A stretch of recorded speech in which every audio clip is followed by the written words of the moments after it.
Gambhira bridge part 2 ન બને એના માટે આ માધ્યમથી સરકારને વિનંતી કરીએ છીએ કે તમારા જે ભ્રષ્ટ અધિકારીઓ છે, તમારા જે ભ્રષ્ટ નેતાઓ છે, એના બાબતે આજે આ કહી શકાય કે આ બ્રિજ જે અત્યારે ગંભીર હાલતમાં, જર્જરિત હાલતમાં, જેથી કોઈ પણ મોટું વાહન નીકળે તો આખો બ્રિજ વાઇબ્રેશન મારી રહ્યો છે. એટલે આ બ્રિજની પરિસ્થિતિ ખૂબ ખરાબ છે. એટલે ભવિષ્યમાં આ બ્રિજ જો પડ્યો અથવા તો કોઈ પણ મોટી જાનહાની થઈ તો એના માટે જવાબદાર ભ્રષ્ટ ભારતીય જનતા પાર્ટીના નેતાઓ, એના કટકીબાજ કોન્ટ્રાક્ટરો અને અધિકારીઓ રહેવાના છે.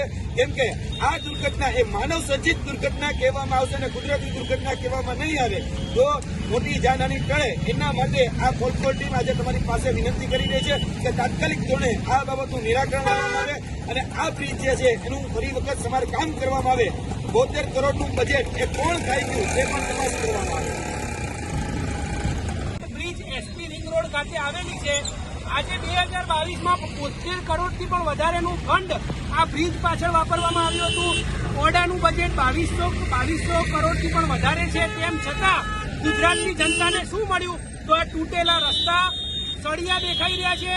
ગંભીરા બ્રિજ અને મોરબી બ્રિજ દુર્ઘટના જેવી બ્રિજ દુર્ઘટના થાય એની સરકાર શું રાહ જોઈ રહી છે?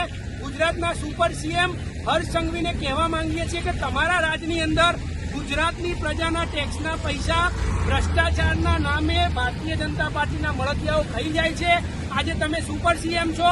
આજે ભારતીય જનતા પાર્ટીના યુવા મોરચાના નેતાઓને આજે 100 કરોડથી પણ વધારે પગારના નામે ચૂકવવામાં આવે છે, પરંતુ ગુજરાતની જનતા હજારો કરોડનો ટેક્સ ચૂકવે છે. ત્યારે તૂટેલા રસ્તા, આ સળિયા, આ મોટી દુર્ઘટના, ટ્રાફિકની સમસ્યા આ મળી રહ્યું છે. ત્યારે આજે સુપર સીએમને વિનંતી કરીએ છીએ કે આનું નિવારણ તાત્કાલિક ધોરણે કરવામાં આવે.